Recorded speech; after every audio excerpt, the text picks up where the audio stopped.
Episode 1 of the final season of Game of Thrones was amazing, and you guys had a lot of questions for me, so this video, I want to answer some of those questions.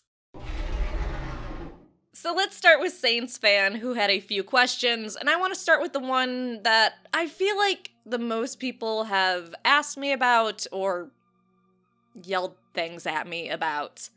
Why does the symbol with young Ned Umber left by the others look like the Targaryen sigil? So that is the spiral pattern we've seen for a while now. So this spiral pattern was initially used by the showrunners D&D to show that there was some intelligence behind the White Walkers, they just weren't mindless killers. Then later they kind of adapted it and changed it or evolved it, however you want to phrase it, into it actually being the symbols of the Children of the Forest and being part of their rituals and all that. So the Night King using it is more of a mockery of their symbols and their rituals and taking them and perverting them. I know it sort of looks similar to the Targaryen sigil, I totally get that, but that isn't the connection whatsoever, and we know that from talks from not only the showrunners, but other writers, and so on and so forth. So it's, what they say, a coinky-dink. I know a lot of people have their theories that, oh my gosh, the Night King is a Targaryen, but if you really think about it, all of that doesn't really mesh up at all and doesn't make sense. What makes more sense is what the showrunners and writers have said. No, it's just the patterns of the Children of the Forest, and the Night King took it and perverted it. So that was probably a really disappointing answer, I'm sorry. Next, Saints Fan also asks, oh, and has the North ever heard of a small council? Why is everything done in front of the whole North? I mean, maybe Jon wants to have an open meeting and make the lords all feel like they're included. I feel like Jon knows he's on thin ice, so he wants to make sure that everyone's there and everyone's included, and it's just a happy little inclusive meeting. I actually think excluding them would be much worse at this point. Lastly, Saints Fan asks, what the fuck? Dany had no reaction except a 2-second frown that the Night King now had her dead child? Yeah, so let's look at that scene really quick. We don't have time for all this. The Night King has your dragon. He's one of them now. The wall has fallen. The dead march south. Seems kind of weird. She doesn't really show much emotion for it. She does react, she does show a little bit of concern and being upset, but beyond that, everyone else is just like, oh yeah, okay, let's go have a meeting. There isn't more urgency to it, so it makes me think that maybe Jon and Dany already knew, maybe they were in denial, maybe they didn't exactly believe Bran. I mean, there are a lot of reasons, but yeah, at face value, that scene is really, really weird, and Dany did not respond as dramatically as you would think she would, knowing that her dead dragon is now being controlled by the Night King. I'm really hoping that she already knew this information, because even Qyburn knew the wall was down, so we just don't know how much time has passed and what information everyone has, because as we know with D&D, they like to have a lot of shit happen off-screen because of pacing. Next, let's go to everyone's favorite unicorn boy, Craig. Craig asked, if they know the wall was breached, why isn't anyone tracking the army of the dead? Bran or scouts? Yeah, Craig, why wouldn't Bran say, hey, I know we're letting Ned head back to Last Hearth, but the Night King and his army are way too close, so maybe we should just make a wash of that? Though knowing Jon, he'd try to save them anyways, so maybe that was an off-screen conversation. Bran tells Jon and Sansa, dude, Ned will never make it back. The others are just too close. And Jon says, well, it's only right to try to save your people. Then, you know, because Ned Umber didn't have any plot armor, he didn't get to do the heroic save. That's only for the prince that was promised. Sorry, Ned, you just didn't have that plot armor. But yeah, why isn't Bran keeping up to date on the position of the undead? We know he's watching other people. Bran, you fucking creeper. He has his bird friends and other animals. Why are they relying on Tormund letting Jon know when they'll be there? Before the sun comes up tomorrow. Also, Bran's powers are really inconsistent, or maybe Bran is just the ultimate troll and he's actually working for the Night King. I joke about that part because every time I kid about something, someone takes it seriously, and then I get death threats. However, maybe Bran was just distracted waiting for his old friend. Making some guy that pushed you out the tower window super uncomfortable would definitely be my top priority. In all seriousness though, I hope we address this. There could be a lot of reasons for it. Maybe Bran is too focused on his own plan. Maybe he can't because the Night King is blocking him. I don't know. There's probably a dozen just stupid reasons. But Craig, you're absolutely right. That's really dumb that he's not tracking the Night King. Christian asks, seems like Jon channels his mother near the end of his dragon ride. How do you think that plays out? What is cool is, did you see the after episode stuff where they showed that Jon actually did bond with Rhaegal and Rhaegal knew where Jon wanted to go? So yeah, that dragon is already pretty much Jon's. And yeah, I think Jon has a bit more of the wild wolf in him, but we more see the somber emo side, which is definitely his father. Definitely his father, oh my god. I'm happy to see more of his wild mother coming out of him though, but I'm not sure if his mother's wild side is going to do much else for him, or if it's really going to come into play, other than, this is your mom. Maybe it just makes him more daring in battle and more wild in battle. Definitely not because he dies in childbirth. That's not the relation between him and his mom. Christian also asked, I'm about tired of Dany saying, I am the queen. That scene with Sam finding out about his father and brother was rough. Will she change and become more like Jon in how he cares about the people? Or will she embrace the madness? So this frustrates me. D&D have been very adamant that Dany has none of her father's madness in her, but clearly she does. We've seen scenes where it's like, holy shit, girl, you're a little on edge. She has a very much so, do what I say and follow what I say, or I'm going to burn you the fuck alive. Hell, she even threatened her boyfriend's sister, so maybe relax a little bit, Dany. The thing is, I don't think this is humble Dany. In her head, she was right. She is breaking the wheel. So many people suffer and die under the current system.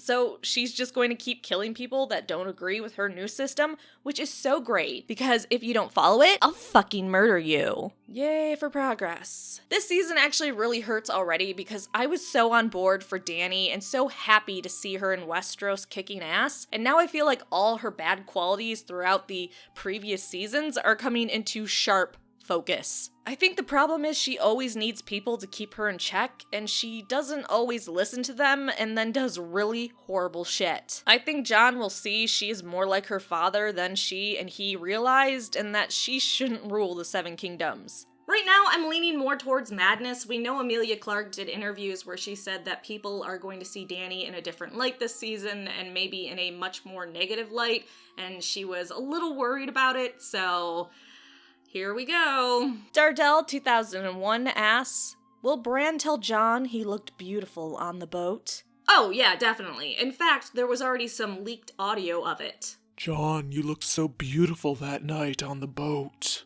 I watched you peg your hand. It got me rock hard even though my dick doesn't work anymore. Although fans like to argue whether it actually does work still or not, so let's not start that. Dardell 2001 also asked, if D&D have the prophecy come true, then a younger and more beautiful woman replaces Cersei on the throne, who are the candidates besides Dany, Sansa, and Arya? So if you go back and watch the prophecy, Marjorie could have led to her losing what she loved. So because of her feeling threatened by Marjorie and her being a just absolute fucking control freak, Cersei did things that led to the beginning of the end for her and led to her children dying. Also, we know that prophecies are tricky and often misinterpreted, and they're a double-edged sword, so who knows if even this prophecy just wasn't full of shit, or if it was a self-fulfilling prophecy because Cersei believed it, and then she just, like I said, did all this dumb shit. Part of me hopes it's Sansa though, and she somehow becomes queen in the north and helps end Cersei with Jon after Dany dies. However, Dany could have already started fulfilling the prophecy by her trying to take the Seven Kingdoms. Cersei's family is already on Dany's side to help with the undead. Then later, Dany's actions will lead to Cersei getting her teeth kicked in and dethroned. Or maybe D&D decide, fuck prophecies. We just put it in there to give the book readers a little bit of a wink wink, nudge nudge. Hey, we know you're there too, and they're not gonna do anything else with it. Or, you know, again, the witch was just fucking with her. That's like dirty, sexy witch 101. God, that witch was hot. Mr. Trick asks, does the dragons not eating as much have any significance? Perhaps it's to weaken them and make them less effective against Viserion? I think it's just more they don't like the cold and the magic of the north. Although, why did they take weakened, tired dragons on a joyride and not take them anywhere to go get food further south? Danny, sometimes I think you're a really bad mom. I love the Fire and Blood Volume 1 where we saw dragons don't like the wall and don't like crossing it. Or, in the case of the dragon we saw, absolutely refused. It would have been nice to see Danny's dragon struggle more with that, but I guess things were weakened at this point. So I don't think it's because the Night King is weakening the dragons, but I think you're right, it is a plot device to make two dragons against an undead one more even. Though you could make the undead dragon super crazy powerful because he's undead. PEGLEG Pete had 2 observations. Sam and Bran have not looked up how to make Valyrian steel. Gendry is only working with dragon glass as a unique weapon, not a hybrid to be used in different ways. Observation 2. When Sansa told Jon that there was nowhere enough food to feed 2 armies all winter, Jon should have replied, "That's more than enough food. In less than a month, we will either all be dead, or only a handful will survive the upcoming battle with the Night King." Yeah, there's a lot Jon could have actually said to Sansa, but I feel like they didn't have him do that because they're trying to build up Sansa as being the best leader and just super smart and awesome. Really, there were a lot of conversations where Sansa said something and there was an easy reply, but they didn't do it because, again, they're building Sansa up. It's obvious at this point she's going to live to the end. On making Valyrian steel, it is a lost art, and there's just people that can work or rework it. Like the bastard that took ice and made it into 2 swords. So I think right now it's too hard to pick that up and learn how to make Valyrian steel from scratch, instead of just reworking it. Jeff asks, will a new Lightbringer be created? I love this question. How awesome would it be if Dany actually just lost her shit and started doing fucked up things to get the 7 kingdoms under her control, and then finally she realizes, wow, I really shouldn't rule, and she sacrifices herself and allows Jon to just plunge the sword through her heart and create Lightbringer. Awesome. But given how they've messed up other swords in the show, I don't think we'll get it. I'd love to hear who people think would be the sacrifice, though. Sometimes Lucid, that's an awesome name, asks, what is Varys' function? He doesn't seem to advise, and he isn't spying. It wouldn't have taken much spying to realize the Golden Company landed, or that Cersei didn't send an army. Yeah, they have seriously neutered certain characters this season already, and last season, and the season before that. I think it's just to progress the story as quickly as possible, so they have to dumb down certain characters and lift up other ones. Yeah, I'd expect more of his little birds to be able to give information, but it appears Jaime will give the info instead. I know things don't travel that fast, but it does seem a bit useless right now. However, I do strongly believe that Varys will live and help guide the person or people that rule post all the fights being done. So for now, he doesn't have much to do but listen to what the people of the North are saying and make sure Dany is in no danger from them, and perhaps maybe sow a little bit of goodwill around Winterfell. Then when all the nasty fighting business is over, he has much more to do. Sometimes Lucid also said, you mentioned in your breakdown video that D&D seemed to be setting Dany up to go off the deep end. I disagree. Similar to what Olenna Tyrell tells Dany, she needs to start being a dragon. Davos warns that Dany needs to win the respect of the people. Her arc has been about learning and then overcoming. I think that's what we're going to see. I think taking the advice of a bitter old woman that feels like men have been in charge for too long and that women are so much better maybe isn't the best idea. I also feel like Dany relies on fear far too much. Thunderclap asks, does Arya need the Dragonglass Spear to kill Viserion? So Maisie said Arya has some of her biggest kills this season, so I'm crossing my fingers she kills a White Walker. A dragon would certainly be a huge deal. Thunderclap also sent me an image of a comparison with a harpoon that she may have Gendry build. I still think it's just a Dragonglass Spear we saw her fighting with in the trailer, but it would be cool if she was building a weapon to take out an undead dragon. However, the weapon designer said it was for a showstopper, so seems like it probably does go more than stabby stabby. That is actually an amazing idea, but I would expect nothing less from you. How awesome would that be to see Arya kill Viserion, and just to see Dany's face when it happens. And if we're lucky, he'll shatter like the White Walkers do, and not die like the regular Whites do. Lastly, Nancy says, happy Game of Thrones season. Happy Game of Thrones season, Nancy. Alright, thanks for your questions. Like, subscribe, and come back for more videos.